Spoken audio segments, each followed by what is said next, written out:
So as Tom had mentioned, I'm going to do this program in two parts, roughly 20 minutes each. Unfortunately, the time constraints are such that I can only show a very small percentage of all the different variety of species that live on the park, but I hope to hit at least most of the highlights. I've been photographing wildlife on Mason Neck and in and around the park for 40 plus years. And I probably don't have any more than about 5% of all the species that live here. My formal education's in political science, not a real science at all, but I think I've gained some knowledge in the photographing of the wildlife, watching them behave, and then as I take a picture of something, looking it up and just to see what it is, because I don't always know what it is I'm taking when I shoot them. Most of the species shown, I'm going to show probably just one or two images of it. It'll be identified, but there'll be a few species, and the first one is the bald eagle, that I want to go into a little bit more detail on.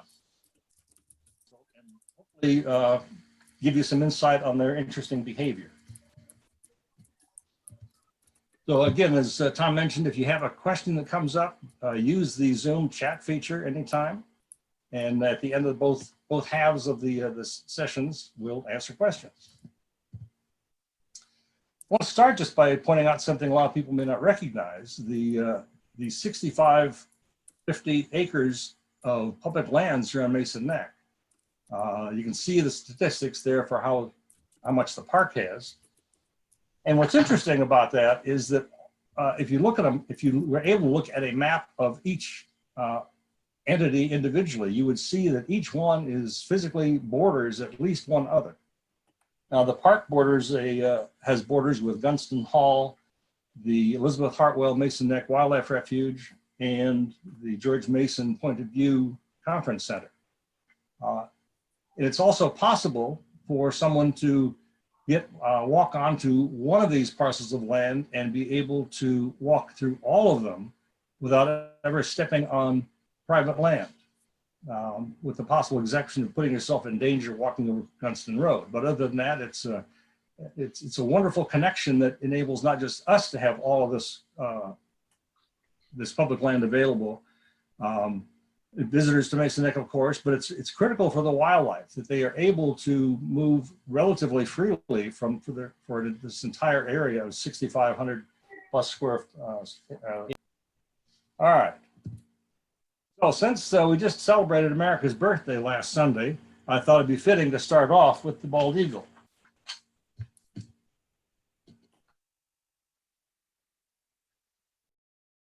I want to spend a little bit of time on it.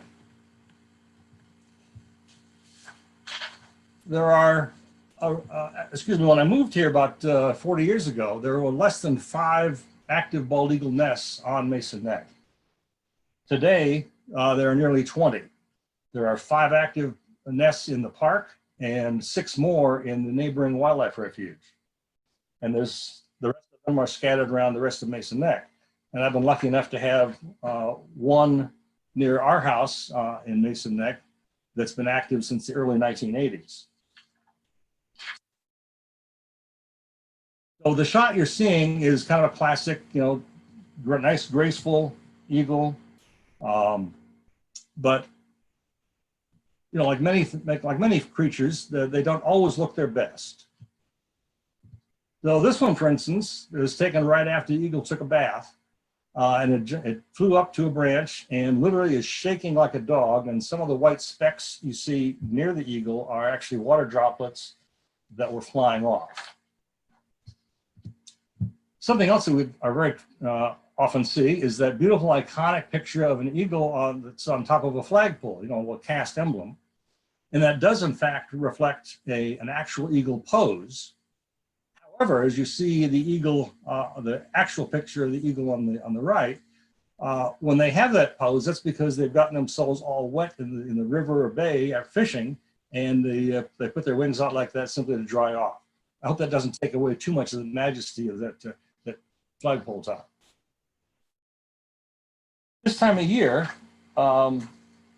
there are a lot of eaglets that have just taken off. But a couple of weeks ago, all the nests on Mason Neck looked kind of like this. There were usually 2, sometimes 3, and rarely 4 eaglets in the nest.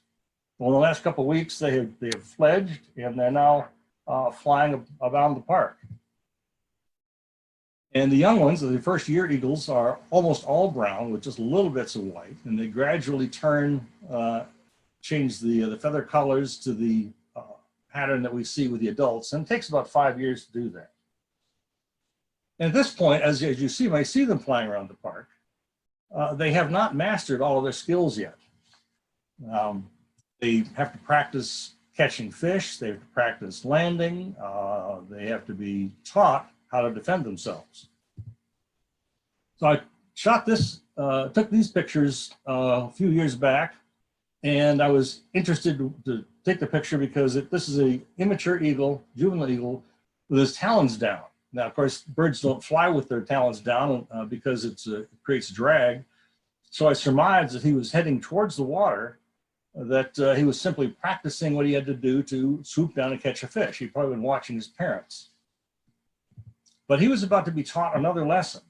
This blurry, a little bit of blurry picture, there's an adult that had come in from the left at high speed, catching the juvenile by surprise. The juvenile flipped upside down, grabbing the juvenile's talons. Now that I'm supposing is a way to teach the eagle to always be on alert, because other eagles will come and steal fish, and they also will learn that osprey will attack.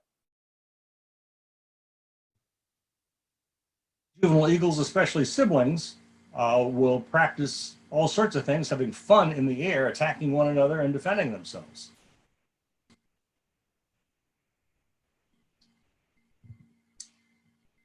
Eagles like fish as their primary diet, but they don't only eat fish. They like this one. They will have. They'll eat. This is what the eagle is carrying is what's left of a gull. And this is not an eagle. This is a beautiful horned grebe that I had taken a picture of. But about 20 seconds after I took this picture, that same grebe is now in the eagle's talons. So they will hunt ducks on occasion. Of course, grebes are not ducks technically, but certainly waterfowl. Eagles are reasonably good at catching fish. They only catch fish about 1 in every 10 attempts. And what they aim to do is simply catch fish near the surface of the water, as this shows.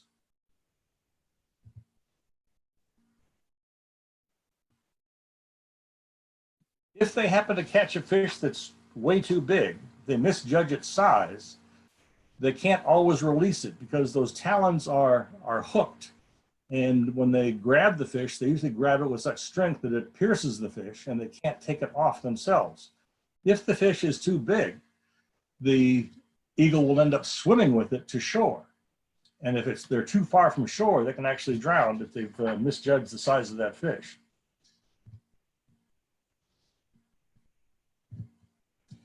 Now their, quote, friends, the osprey, that come up here in March and stay until usually October, November.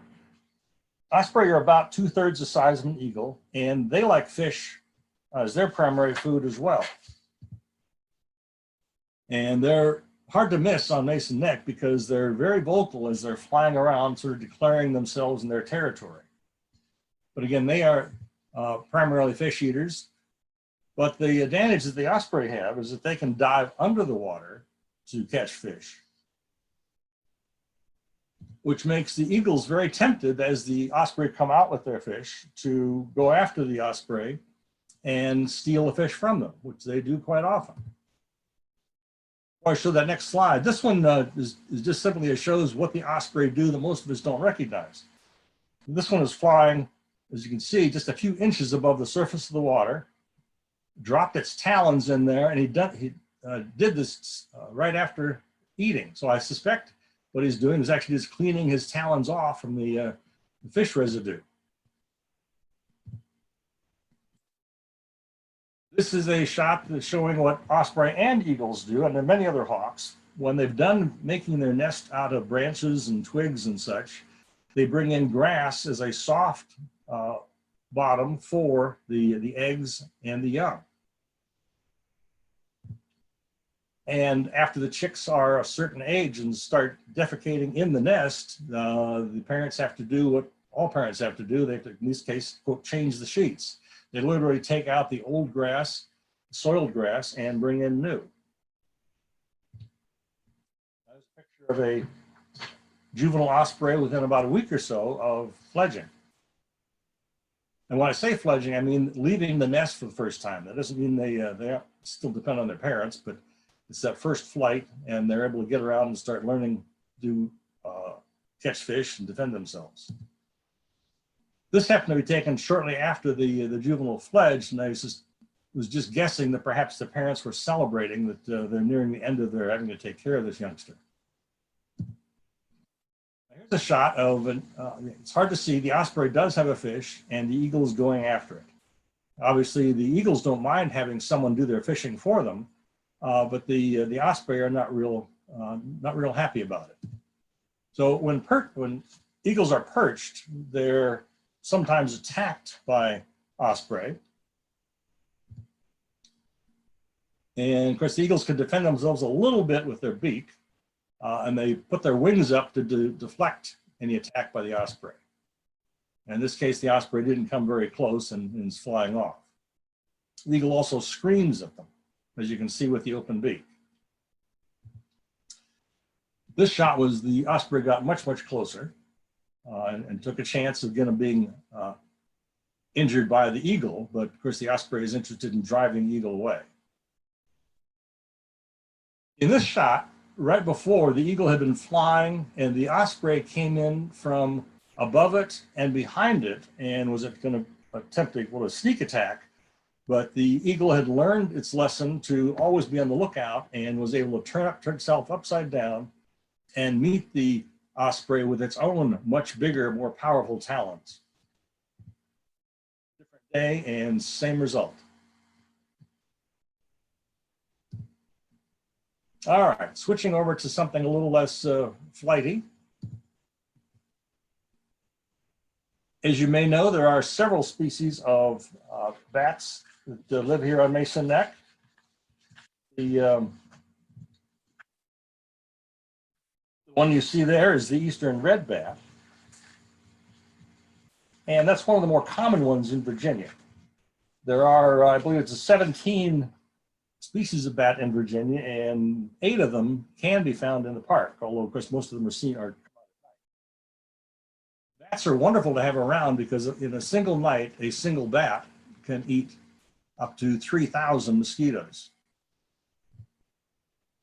And those of you with gardens and bird feeders are certainly familiar with the gray squirrels.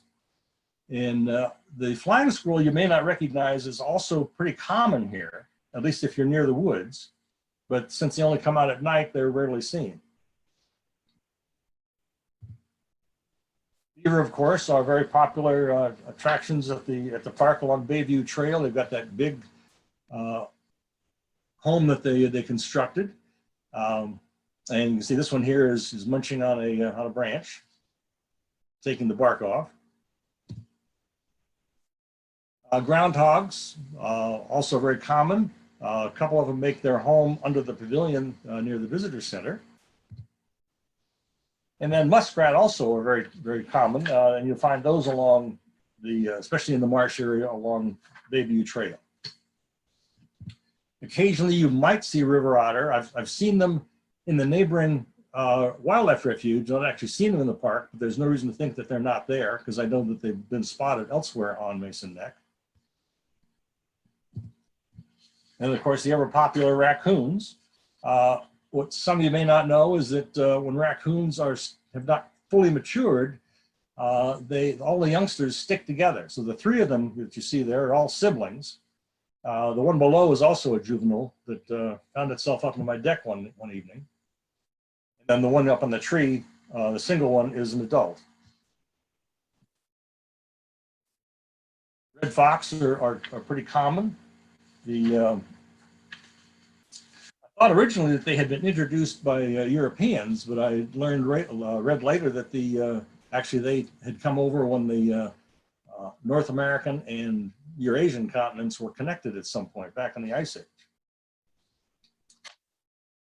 What we don't see too often anymore are gray fox. Now, gray fox, when I first moved here, were fairly common. That's what I saw the most of, but not so much anymore. And of course, anybody who's driven on Gunston Road has seen the ever-present white-tailed deer.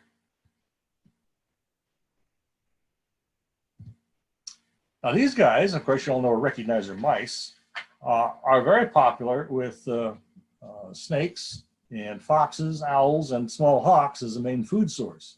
Mice probably don't think too much of that.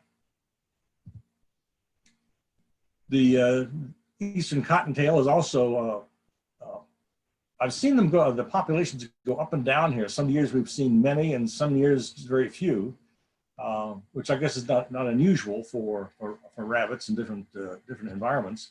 But of course the coyotes and fox love to see them.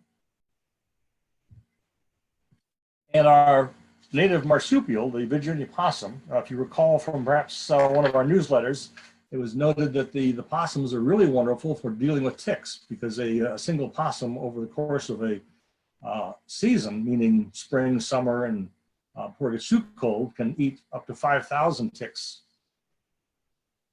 making them very popular with me anyway. And there are also coyotes. I've not actually seen them at the park, although others have. The staff certainly has, and they're no longer rare, but they tend to stay out of sight if they can. And as most animals will, they don't really like to be with people all that much, but there are some that will love to share a meal with you, as you probably know.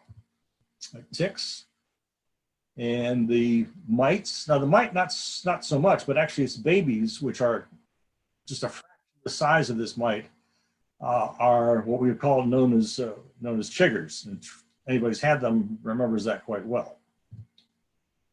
Deer flies are still out, unfortunately. They love to fly around our heads and take bites of flesh.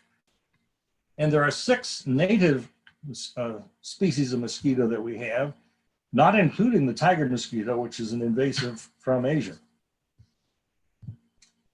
The horse flies are starting to come out. They also are like to take big bites out of us. But this guy is not the most attractive, but if you understand that cannibal flies actually feed on horse flies and other flying insects, they can become a lot more popular. As the horse fly or the other insect flies along, the cannibal fly will land on its back in flight, inject a poison into the back of the neck of the victim, and by the time the cannibal fly takes it off someplace to land to eat, that victim is dead. And there's a lot of other small critters that you don't want to bother them, but you can get close, and unless they see you as a threat, they won't bother you. Like the hornets, swatting at them makes them angry. That's not the thing to do. Just kind of gently stay out of their path. I've had wasps actually, if I got near their nest unknowingly, that actually run into the side of my face just to let me know that I was encroaching on their protected territory. If I didn't detect that attack, that warning, then the next thing I know, I will in fact be stung. These guys are a little bit more aggressive, particularly for those of us who like to picnic and have something sugary, whether it's an apple or a sugary drink. And in the fall, they really love to go after those kinds of things for food because they're preparing their nests for winter. And if you see them flying on the ground, close to the ground, be on the lookout, because the nest is probably located in the ground. It may just be a small hole which you can hardly see. As I was photographing this bumblebee going towards a flower, apparently this was in the fall, and the yellow jacket decided to hit one of the nectar instead, so it actually landed on the back of the bumblebee to encourage it to go elsewhere, which it did. Some of the other pollinators we have are interesting. Most of the bees that are native to here and most of the country are solitary bees. That is, they're not like the European honeybee that has colonies that we're familiar with, from which we get honey, but rather each bee will make a nest hole either in a log or, in this case, the ground. Those little nodules you see next to the what looks like craters were created by the bees as they gathered them up, used a little bit of their, we'll call it saliva, so that they could move that ball of dirt out and make their hole. So they actually live in there, and that's where they'll lay their eggs. And they bring pollen in for the eggs that they'll lay. I've only seen one of these, but I understand they are not rare. We have numerous species of wasp here. Again, most of them are solitary, and they won't bother you if you don't bother them. These, I've noticed, have a particular taste for eating wood. I'm not sure why, but they like to gnaw on it. And here's a couple of those mason bees, the native bees that also like the bumblebee you saw, are solitary and have individual homes. Very important pollinators.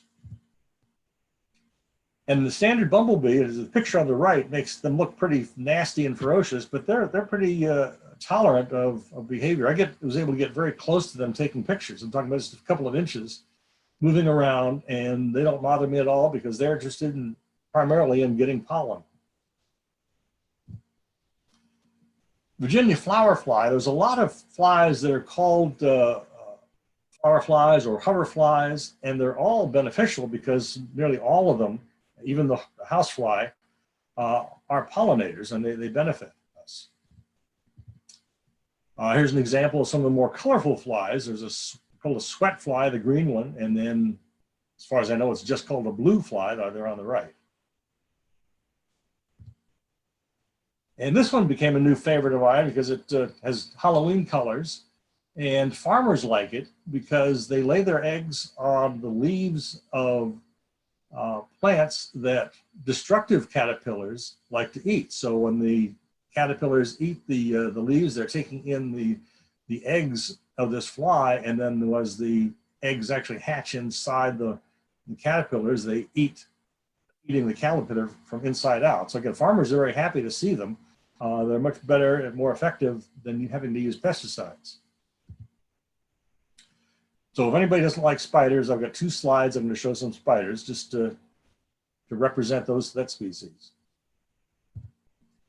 The bull jumping spider. Jumping spiders, if you've watched them, are really interesting to watch as they kind of have jerky motions back and forth, and they can in fact leap.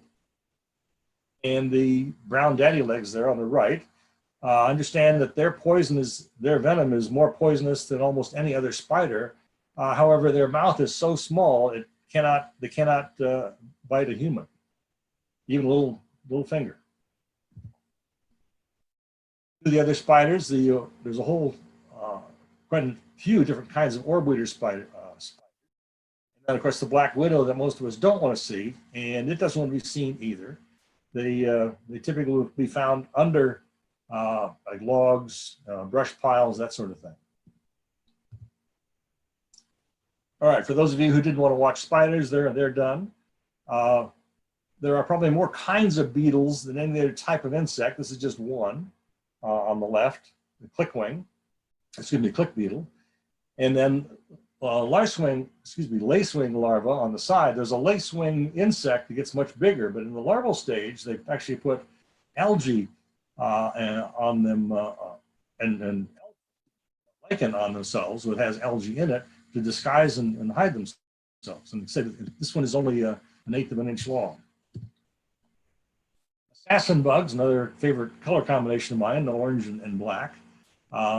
It's a predator insect that waits for other insects to land on flowers so it can have a meal.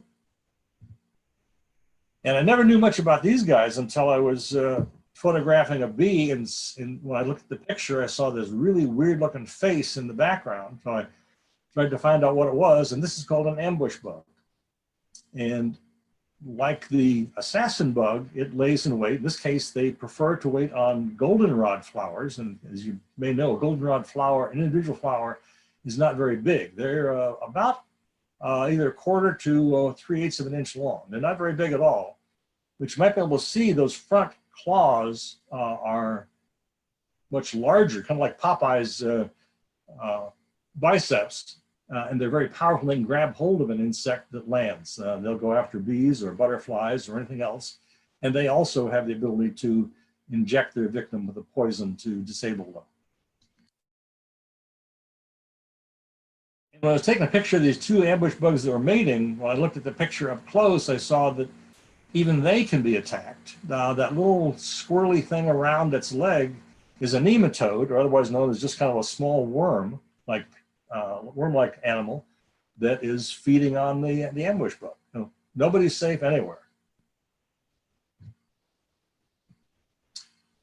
Talk about pollinators without showing at least a sampling of the butterflies here. And as you may remember, there was one of our newsletters featured the whole article on all the different kinds of butterflies, and we have a lot of really nice ones here.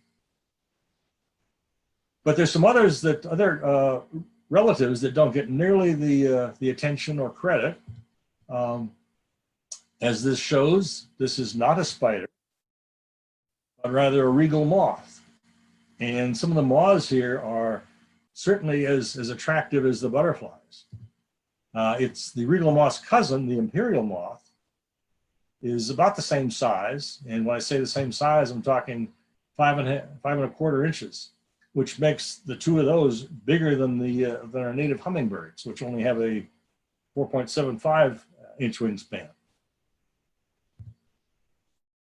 So here's some of those wonderful moths that we have here that you don't often see unless you're really out in the evening where there's a light source, you might actually see them.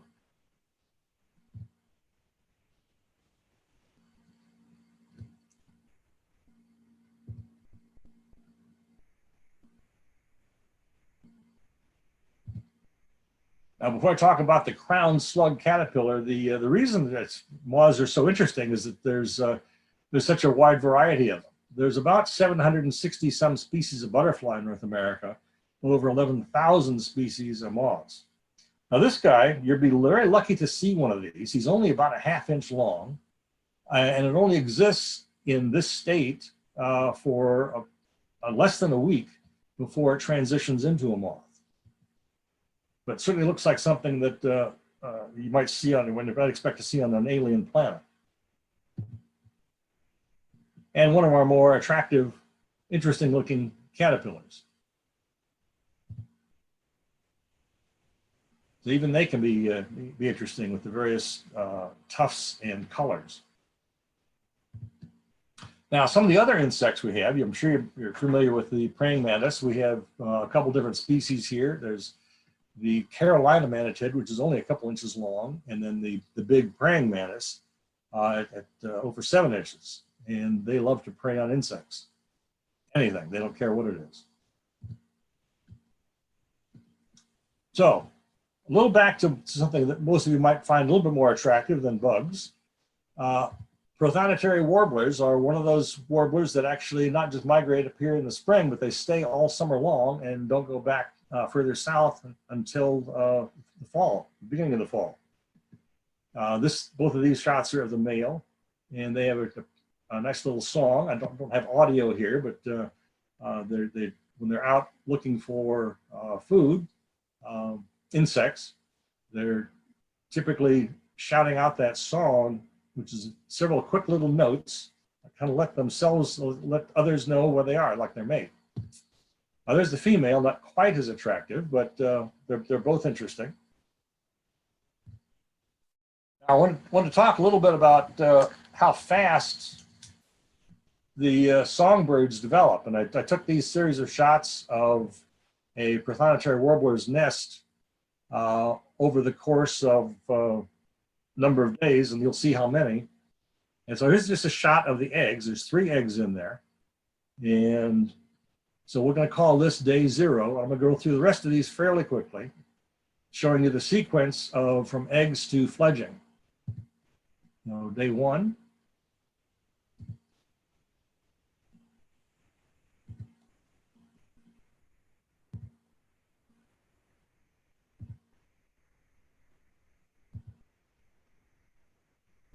All these were taken at the same time of day, 24 hours apart.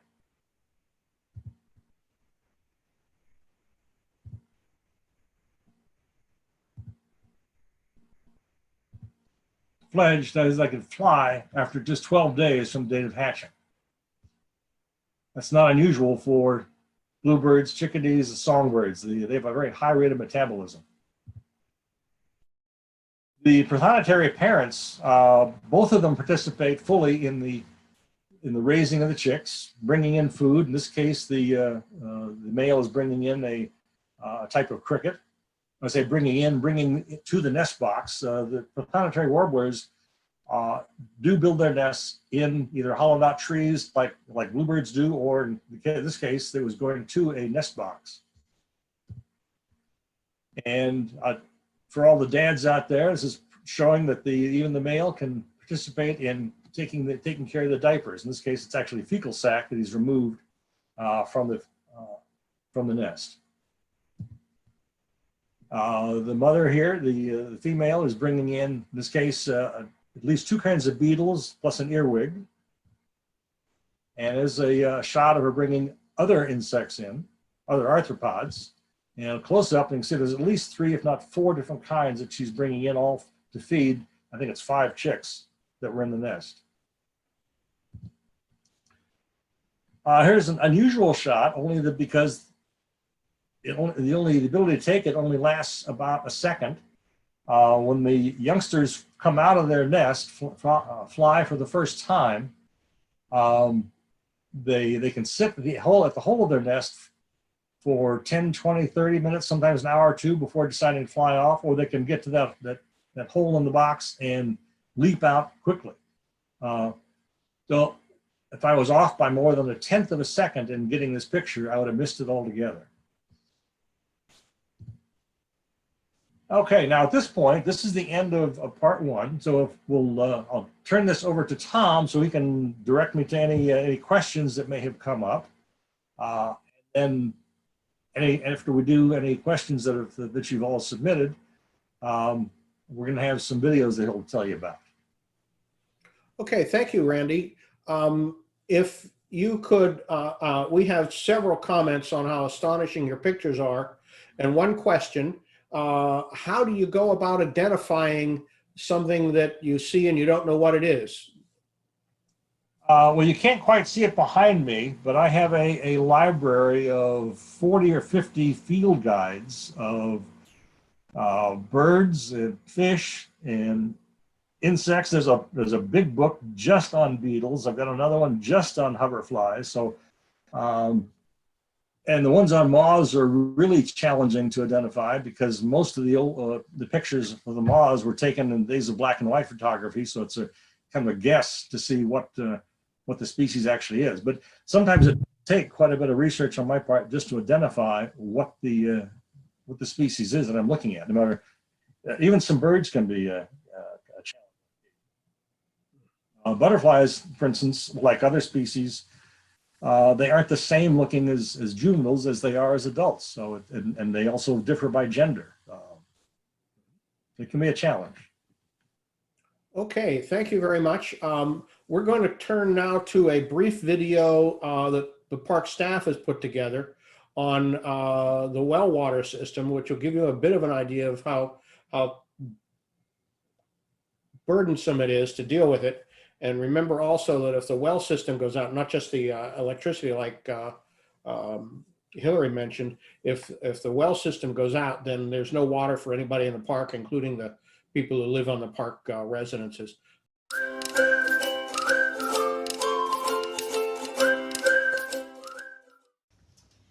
Hi, my name's Allie and I'm an AmeriCorps member serving at Mason Neck State Park. Did you know that Mason Neck actually sources all of its water from a well? And we're here to talk with Eric, our chief ranger, about how that happens, and we're here in the well house to learn more about that. Hello, I'm Eric Percival, Chief Ranger here at Mason Neck State Park, and I'll be showing you our well system and show you how we test our water, treat it to make it safe for visitors and staff. So for testing, we test every day. The iron content, chlorine, pH level, manganese level, to make sure that is within standards for the Department of Health, that it is safe to drink. We take a base sample of purified water, and then we compare that to what is in the tank. And we put different pellets in, or powders, excuse me, for free chlorine, total chlorine, and put in our magic reader here, and it comes back to say whether or not it is within standards. And then we document it and then send it off to Fairfax. So the main way that we treat our water is with chlorine. It's a solution of 4 parts water, 1 part chlorine. Gets put in here, and every single time that the tank, which is a 1,762 gallon tank, gets filled, it pumps the water from the ground along with this mixture. And this is it working right now.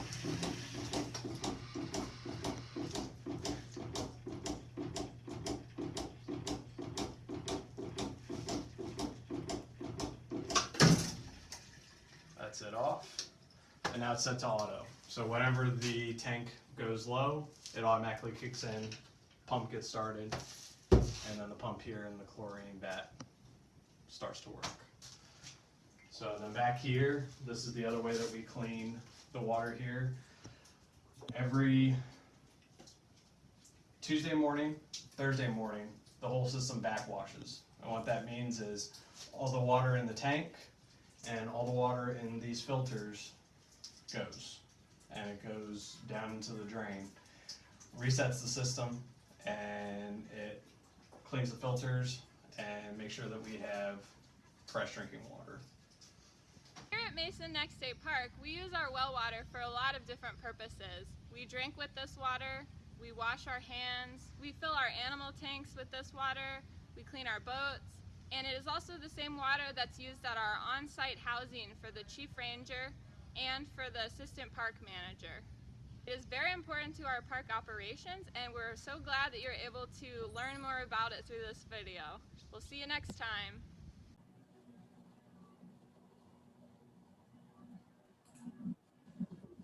Okay, well, there we are. Randy, do you want to go ahead with your second set of photos? Yes, I can go ahead and do that. Oh, just a brief overview of some of the raptors that we have here at the park. The sharp-shinned, which is probably the smallest hawk we have in the area. They are not typically seen this time of year, although they're here. When they're perched, they're almost invisible, sitting up there in the trees. The Cooper's hawk is a little bit bigger, but only about the size of a crow, and likewise, they're very difficult to see. Red-shouldered hawks, they're much larger than the other two, and you certainly can hear them, and they're pretty vocal, especially when they're flying, declaring territory. It's a very loud, very distinctive hawk call. I thought I'd spend just a minute talking about an interesting aspect of their mating. Back in February is when they start their mating process. And the female that is there perched, kind of looking up the male, this is on the left-hand side there, what she does is she calls out, kind of letting the male know, okay, it's time to mate. And what I noticed as I was watching these, there was a perch right near where I live, and that every day at about 2 to 3 o'clock, she would land on that perch and call out, and the male would show up. I heard her at other times of the day, sometimes 3, sometimes just 2 other times a day, also calling apparently from the same place, but not here. So in other words, every day at the same time, 2 o'clock, she was on this perch. At other times, roughly 9 o'clock and roughly around noon, she'd be at 2 different places. But it was very consistent that at 2 o'clock, this is where they meet up. The mating process is really tricky. As you can see on the right-hand side, the male flies in and he'll either perch or immediately jump on her back. Now, very naturally, birds, and hawks are no exception, their talons close in automatically around the branch. Well, he can't do that when he's landing on her. So he has to balance and maneuver himself. And it takes about 15 seconds or so if he does everything right and he doesn't dig his talons into her back. She has to balance with that extra weight on her back, and they have to maneuver their feathers to get into mating position. The whole process takes about 30 seconds from the time that he flies in to the time that he hops off. So it's not exactly very romantic, except perhaps the slide on the right where they had a little bit of cuddling time for about 12 seconds, and then she flew off. It isn't successful every time. When he came in on this attempt, he apparently dug into her back because she immediately stood up, forcing him to get off. And she let him know that he had done something wrong. That's her on the right-hand side in each picture. And that little conversation went on for a little while. Their chicks don't progress as rapidly as you saw with the prothonotary warblers, but they can be pretty quick. Again, birds have a high rate of metabolism. 2 weeks is the difference between what you see on the left and on the right. The much larger hawks, the red-tailed hawks, are pretty common. You can see them throughout the year, and you can see from whence they get their name. They're actually common throughout the entire country. And this was I say a mated pair. And they are pretty beautiful to see in flight, especially when they get their tail feathers spread out and you can see that deep red. Red-tailed hawks are known to attack and kill crows. Now, crows, when they're in a large group, will mob a hawk or an eagle or any other large raptor and attempt to drive it away. What you're seeing here was an unusual set of behaviors by the crow. The hawk was just flying from point A to point B. The single crow, there were no other crows around, came in and approached it. And the hawk is not paying it any mind at all. Now, there's no doubt at all that the hawk knows it's there. They're like those eagles looking for osprey coming in from behind. They're scanning the skies all the time. And this is the really odd part, is the crow actually in mid-flight is grabbing a wing feather of the hawk. You can see it's a little fuzzy, but you can see that it's actually grabbed that feather. And then released it and went away.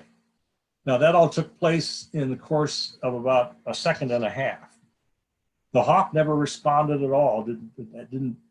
Obviously didn't care that the crow had come in and done that. And I wish I could give you an explanation as to why it did it, but I can't. Now our owls, that those of you who've seen the owl moon are very familiar with the eastern screech owls. It's a pretty small owl. They come in this area in two varieties, the red morph and the gray morph. And they don't seem, I don't know which one is the male, which is the female, but these were both at the same nest that made their appearance for the camera. And of course, we have the barred owl. It's one of the most vocal. You can hear them frequently at the park, especially around when it gets close to getting dusk. And occasionally you hear the great horned owl, usually later in the evening.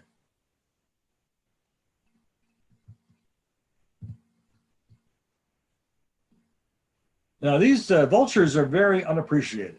Now, the turkey vulture, which it's unappreciated probably because it's not the most attractive looking bird, nor is the black vulture, which is a little nicer only because it has a gray skin over the head, unlike the nearly essentially naked skull of the turkey vulture. When one can only imagine, based on what turkeys eat, what a regurgitated meal is like to the youngster, but obviously he likes it. It's not dinner time. Black vultures and turkey vultures are distinctive in the air. You can see the white wingtips for the black vultures and that large white section for turkey vultures. They do hang out together.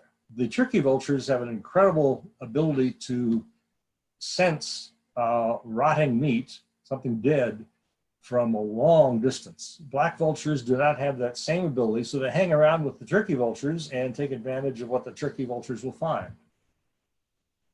On the picture on the right is just a small shot of a few vultures. It's actually the tree that they were in. There were about 80 or so combination black and turkey vultures, and they hang together. On the left, you can see that turkey vulture. Like all flocks of animals, almost all flocks of animals, there's typically an alpha male and female and so on down. And this guy, based on the white on his back, which is droppings from other vultures, must have been on the low end of the pecking spectrum. Now, I'll read this to you in case you can't see it. This is just a little bit of vulture humor. Just think, here we are, the afternoon sun beating down on us, a dead, bloated rhino underfoot, and good friends flying in from all over. I tell you, Frank, this is the best of times.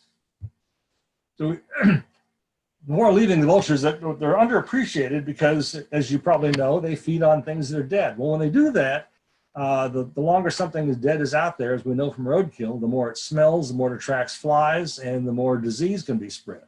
Well, because they do what they do, the time length for the flies and whatnot to get in and spread disease is greatly reduced. Now we'll move on to some smaller critters. We have a wide variety of frogs here that are native to Northern Virginia. And here's just a couple. The spring peeper, which is only about an inch long, has that incredibly loud voice that you'd never think could come out of something so tiny. Bullfrogs with their deep call.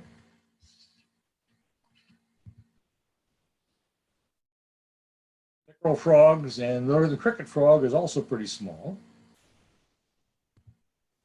And the southern leopard frog.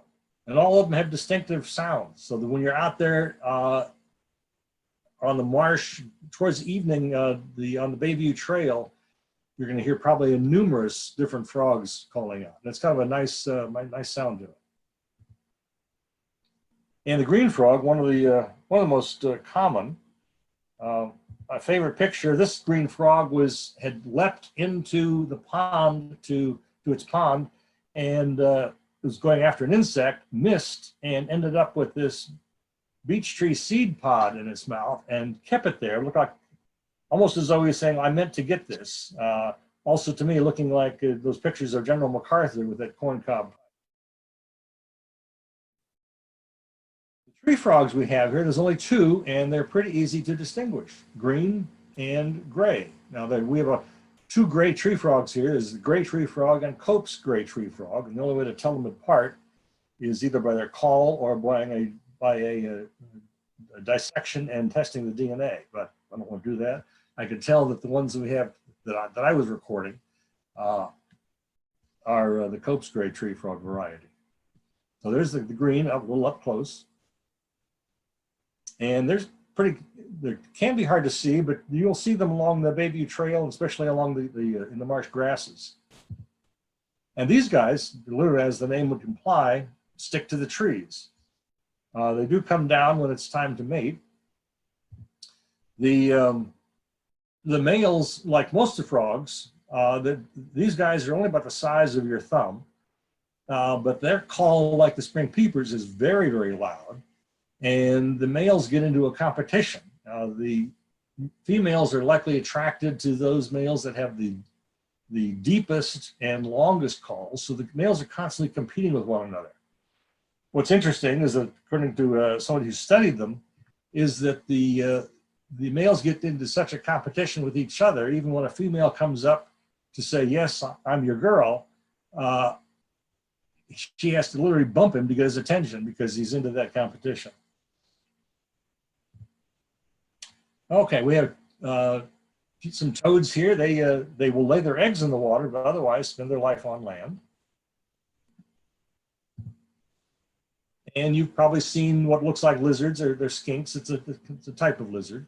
These are the two main ones that we see around here. The broad-headed, especially the male down there on the lower right, can have a really bright red head, and they can be 5 to 6 or 7 inches long. They can get pretty large.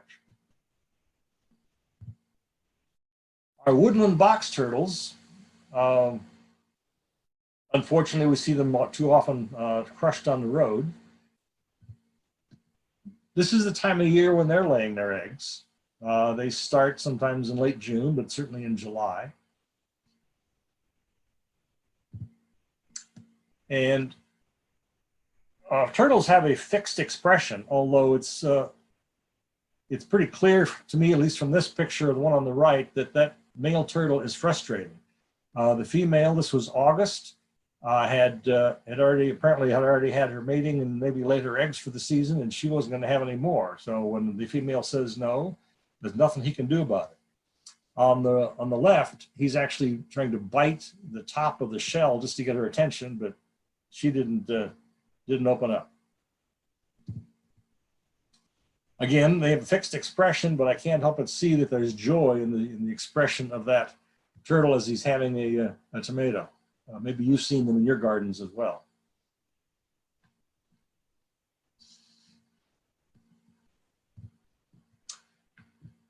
Now, this was taken in late March one year, and all the painted turtles had come out to absorb the rays of the sun to warm themselves up. And there are, in fact, 21 of them there. If you didn't see the latest newsletter from the Friends, I went into a little bit of detail there on the process for the turtles to lay eggs. The painted turtles and mud turtles, and not so much the snapping turtles, but they both have a similar process. The female goes out to find what she considers to be a good spot for laying her eggs. It's usually, you saw them in the park, they like high, dry areas so that the eggs are not inundated with water as it rains. They lay the eggs in usually, give or take, 3 or 4 weeks of Memorial Day, and the eggs will typically hatch, give or take a few weeks around Labor Day. So what she does is she has had a lot of water to drink, and with her hind legs, she will start digging a hole. She'll urinate occasionally, making mud, and she'll dig more and more. And when she can reach down as far as she can with her hind feet and get that hole as deep as it possibly can, she'll lay the eggs, sometimes 3, sometimes up to 5 or 6. And she's actually laying the eggs here. You can't tell that. And then when she's done, she will start again with her hind legs and start maneuvering that mud back in to cover the eggs up. And she'll keep covering them up. In this whole process, she can be at this for an hour, hour and a half. Not just the cleaning up, but from the very beginning to the end when she's done. And when she's done, even though that was a big pile of mud not long ago, I think you can see that it's very hard to tell she was ever there. That's a close-up, and the most you could see, if you can detect it at all, is the fact that ground is a little damp. Pretty amazing, because she never looks at the hole, she never sees her eggs, and she never sees anything that she's doing with her hind legs. So it's all done simply with her hind legs. So around Labor Day or so, the eggs will start to hatch. The little turtles will make their way out of the holes. They'll dig their way out, and as you can see, they're not terribly big. This new hatchling is about the size of a quarter. Mud turtles, again, very similar process, and their eggs, their young are smaller yet.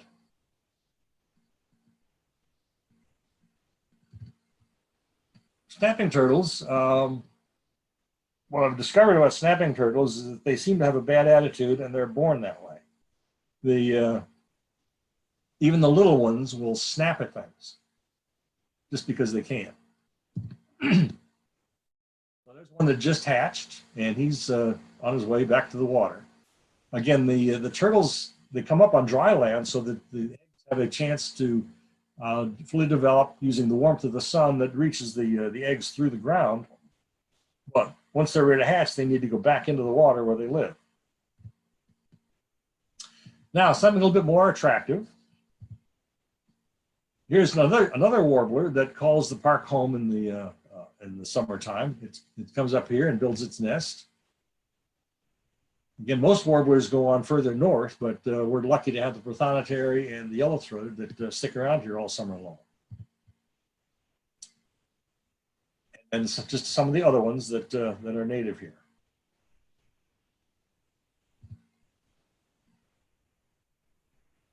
The redstarts also hang around throughout the summer.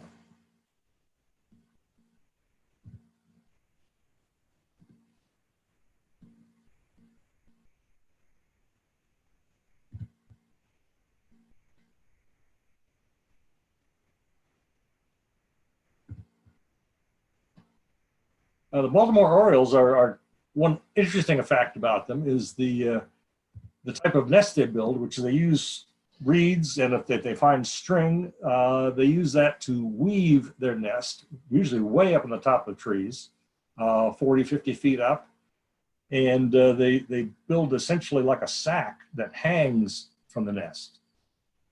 So they build them strong enough that even after windstorms and the eggs are long gone, the nest will sometimes stay there for a year. A cousin to the Baltimore Oriole is the orchard oriole. They're pretty common. And of course, most of you are familiar with red-winged blackbirds that are virtually all the way across the country. And maybe perhaps less so the yellow-breasted chat, which also spends the summers here. They like more meadow area, so I think the most likely place to see them at the park would be at the end of the Meadowview Trail, in that large expanse of open area that the park maintains. Blue-gray gnatcatcher is a small, it's almost like a miniature mockingbird in its coloring. Another bird where both parents participate fully in raising the young. The birds, as you can see from the nest, there's lichen there. What both birds do when they construct the nest is they start off grabbing spider web, and they put that down first on a branch to lay the foundation, and then they get more and more small lichen and grasses and keep building the nest up one little piece at a time. And what they end up with, and it's, again, they keep wrapping it with spider web. That spider web creates a very strong but flexible nest that the young can actually push out as they get bigger. And here you can see there was the parent had just one thing to feed to one chick, but all of them are ready. There were 4 chicks in this nest. Now what you're seeing here is the parent had brought in a pretty large moth and was literally stuffing it into the mouth of that chick. And when she was done with this shot, I don't have a picture of it, she literally pounded the end of the moth into the chick's throat for it to swallow. Interesting behavior. Remember, I think I mentioned that the young osprey, when they get old enough, will stand at the edge of a nest to relieve themselves. The chicks in this instance, with blue-gray gnatcatcher chicks, when they get old enough to understand what their need to do so, is that this particular chick is moved up and is about to release his fecal sac, and the parent recognizes it, so the chick is being very cooperative, sticks his rear where the parent can be there to literally take it out as he's getting rid of it. So then the parent can fly away with it and get it out of the nest. Now, for you parents, you're going to recognize immediately which one of these chickadees has just spent over a week in the summer heat taking care of her offspring. And maybe for you who are not parents, you can probably guess it is the chickadee on the right. They have This one is a little unusual, 7 eggs, but they can have typically 5 or 6. They like to build, and also in like the prothonotary warblers, they like the nest box, and they'll build it with moss and sometimes top it with fur if they find that.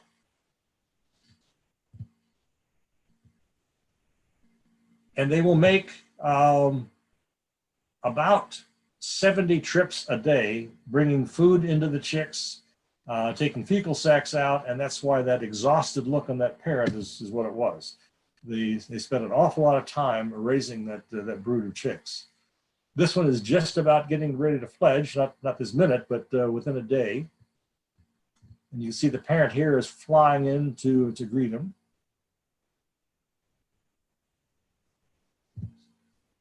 And I was again fortunate enough to get a shot of this Carolina chickadee fledgling taking its first flight.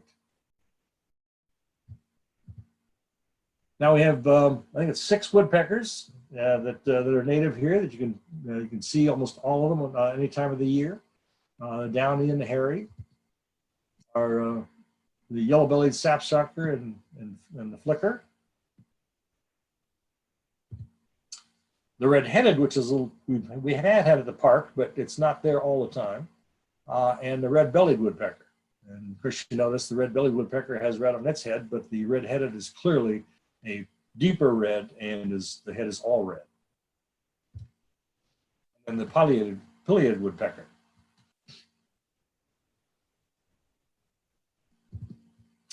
Now, of course, you know our state bird and the state flower, the dogwood and the cardinal. That's the male cardinal. The females are the ones that get to decide who they're going to mate with. The males, of course, have a couple attributes that they use to attract the female. Notably is their coloring. The males that have a deep red color are considered healthy. They look like they've had a good healthy diet, feeding on those red berries. But the other thing they need to do is they need to do what I'm seeing here, what I'm showing you here is a male feeding a juvenile. But the male needs to do this with the female as part of the courtship. She needs to know that he's willing to feed the young to assist in raising them. If he can be the prettiest cardinal around, but if he's not going to feed her, she's very unlikely to select him as a mate. So again, that deep red color is going to attract her, and this poor guy who had on the right-hand side that had apparently a very limited red berry diet is not likely to attract any females. Now our bluebirds are also very interesting in the fact that you may recall from an article about a year ago, like the blue jays and indigo buntings and bluebirds, and blue grosbeaks, if you've ever seen one of them, they don't have any blue in their feathers. What you're seeing is the same effect that the sky has as the light from the sun filters through it. Everything is absorbed except the blue light. The birds that have blue feathers, or what appear to be blue feathers, have air pockets in their wings, in the cells of their feathers, and keratin, which then, depending on the amount of it and the thickness of it, absorbs everything except the blue. So the blue is what's reflected back. Have you ever seen a bluebird transitioning from sunny to a shaded area? They look like they go black almost instantly. The females, like like you saw with the warblers, I'm sorry, females, both the bluebirds, they bring in all kinds of things to eat. Now, primarily they bring in insects, but basically if it moves and it'll fit in the chick's mouth, they're going to bring it in. In this case, it's a skink that had lost its tail. It probably lost its tail trying to get away from the bluebird, but the bluebird got the bulk of the skink. This shot of the male bringing in a beetle. Again, there's a nest of about 5 bluebird chicks that are waiting to get fed. And here he's got a dragonfly. It's actually a common white-tailed dragonfly he's bringing in. And they also bring in berries, which is interesting because you think mostly bluebirds primarily have insects, but they're bringing in berries to get them used to the fact that in the winter, berries may be around and insects very few. So the birds get acclimated to having a wide variety of things that they can eat. And like the prothonotary, the males participate in not just feeding, but also doing the dirty work of taking the fecal sacs out. And that's simply one just in flight. Our ruby-throated hummingbirds are the only species of hummingbird that are native to this half of the country from the Mississippi River over, although occasionally there'll be another species that kind of shows up, but the ruby-throateds are, which you'll primarily see here. The male has that beautiful ruby throat, although if you see them from the side, that will actually look black. But they're a very beautiful, fast little bird. The females do not have that red on their throat.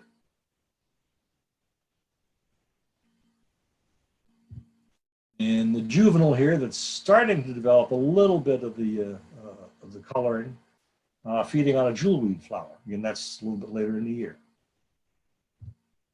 So I think we're done. Let's, I'm sure I've used up my 20 minutes or so.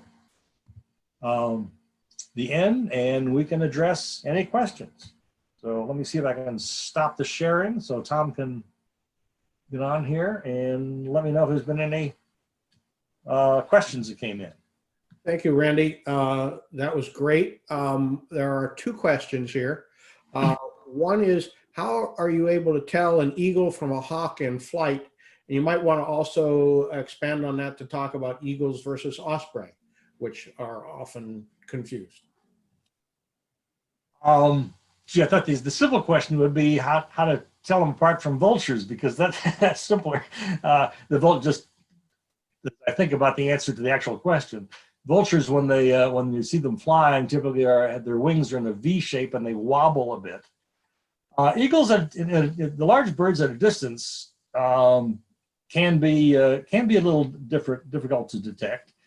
The juvenile bald eagles, since they're brown, there's certainly not that white head or white tail. And you're telling them apart from the osprey are mostly white. They do have some dark feathers in and around their neck and on their head, but you're going to see mostly white. The adult bald eagles, you're going to see mostly brown. Again, with the if you can tell the white head and white tail feathers. Have I been fooled occasionally with a bird at a distance? Yes. Sometimes it can be hard to tell is how big is it.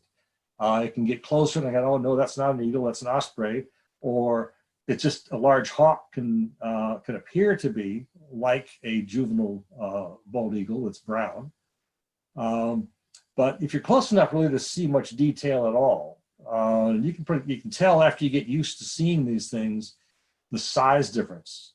I've seen in succession at a given place a red-tailed hawk land, and it's a pretty big bird, and an eagle landed right after it, and there was, they say the red-tailed hawk, even though it's big, was maybe about half the size of the eagle, if that. So that just, it's one of those things is the more you watch things, the more you get used to recognizing what you're seeing.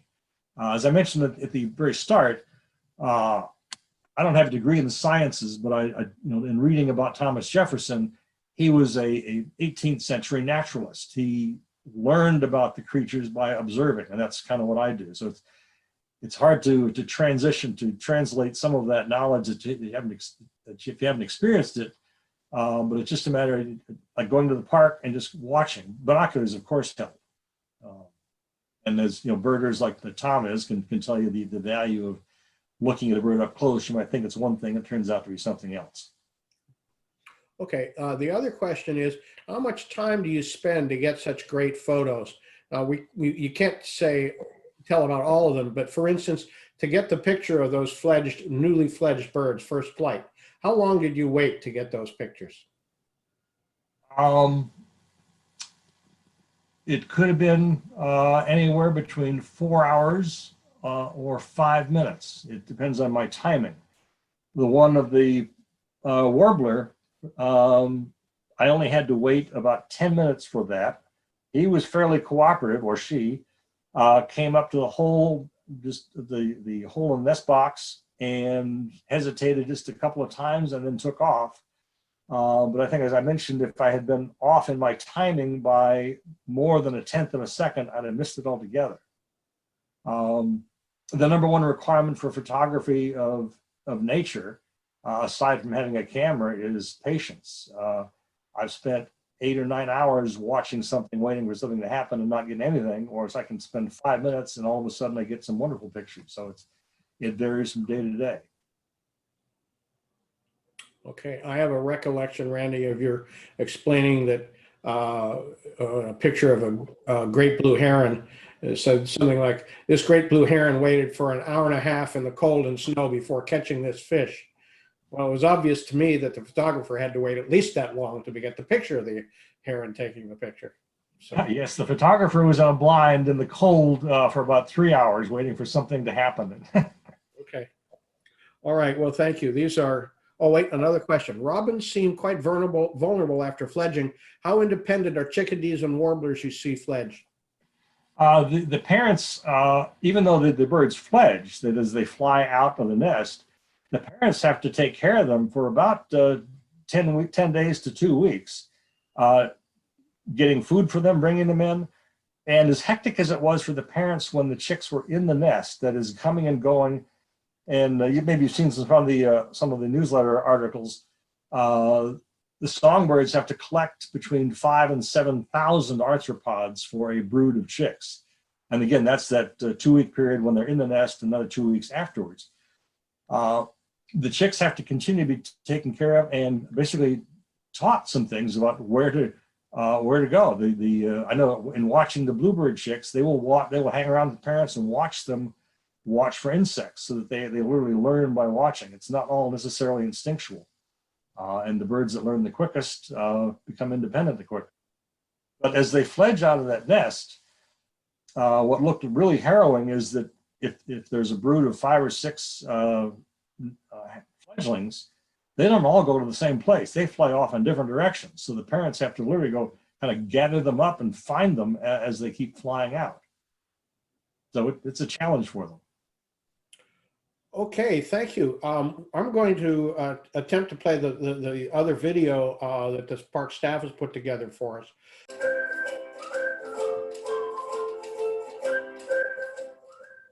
Hi, I'm Chief Ranger Erica, and this is our Did You Know video about Mason Neck and all the programs we offer and wonderful things about Mason Neck. Hope you guys enjoy. Hi, I'm Tammy. I'm an interpreter ranger here at Mason Neck State Park. This is a wonderful park. We offer many educational programs for our guests. We have homeschool programs and scouting programs. We also have fantastic weekend programs. Hi y'all, Ranger Savannah here. Did you know that we have Junior Rangers camps throughout the whole month of July? In these camps, Junior Rangers will get to explore our park, learn about watersheds, and discover the different plants and animals here at Mason Neck. Our camps last for half a day, for 3 days a week, and some of those activities include hiking, canoeing, and campfire building. Also, on our weekends, we have 4 different free programs, both Saturday and Sunday. In these programs, they are meant for all ages, and you will get to do different things, such as going on guided hikes with a ranger like me, or you can learn about bird watching, or go dip netting in our turtle pond or on our living shoreline. Hi, I'm Ranger Jacob, and did you know that you can rent out kayaks and canoes at Mason Neck State Park? We've got both solos and tandems, and PFDs and paddles are included in the rental. Reservations can be made 24 hours ahead of time, and we also offer paddling tours in the evening, twilight, and in the morning. They have varying start times, but make sure you reserve your spot. Hi there, I'm Ranger Casey.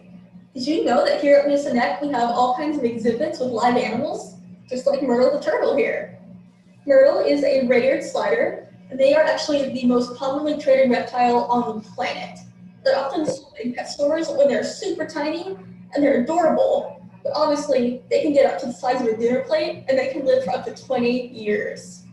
So having Myrtle here in the Visitor Center helps us to see these wild animals up close and to observe their appearance and their behavior. And that way we can learn about how to better protect them. So if you're ever at the visitor center, come stop in at the Explorer Hall and say hi to Myrtle. I'm sure she'd love to meet you.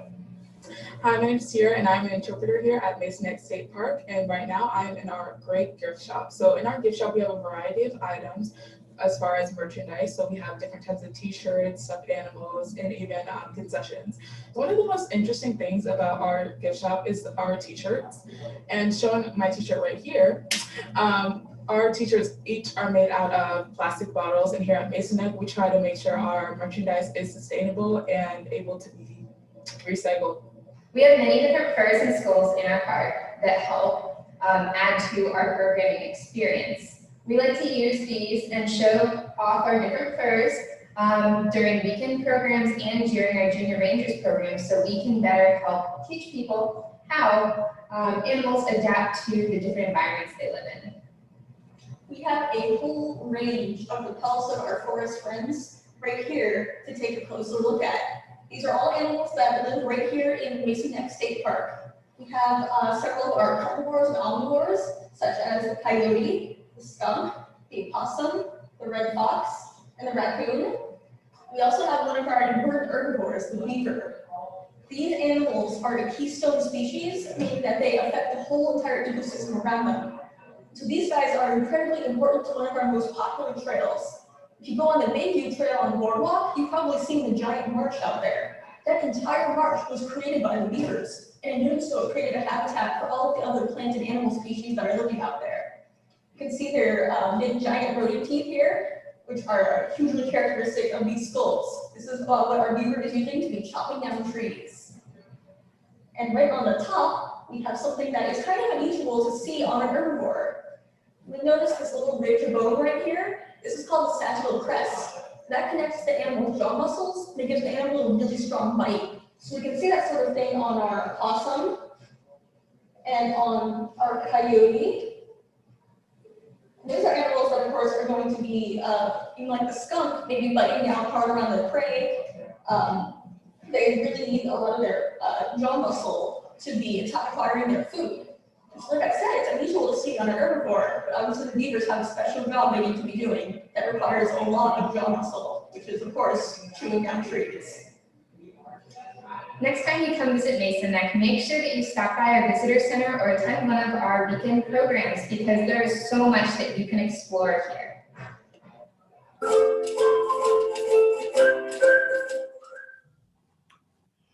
Okay, I think that brings us to the end of our program. Hillary, are you available there? Want to say a last word? I'm here. I just want to thank everybody for attending the annual meeting, for your support. We hope we'll see you at the park. We hope you'll consider volunteering for some of our programs and the things we support at the park as things are beginning to open up again. And as I said earlier, let us know what's important to you. Let us know what you'd like to see. Let us know what you'd like to participate in, because it is all about supporting the park, but it is your group and it needs to be meaningful to you. So once again, thank you. Many thanks to Randy for his amazing program and photography. If you are at the park, a lot of the wildlife photography you'll see in the visitor center was done by Randy. And special thanks to Tom for running all our Zoom sessions and making sure we keep things on track. So thanks once again.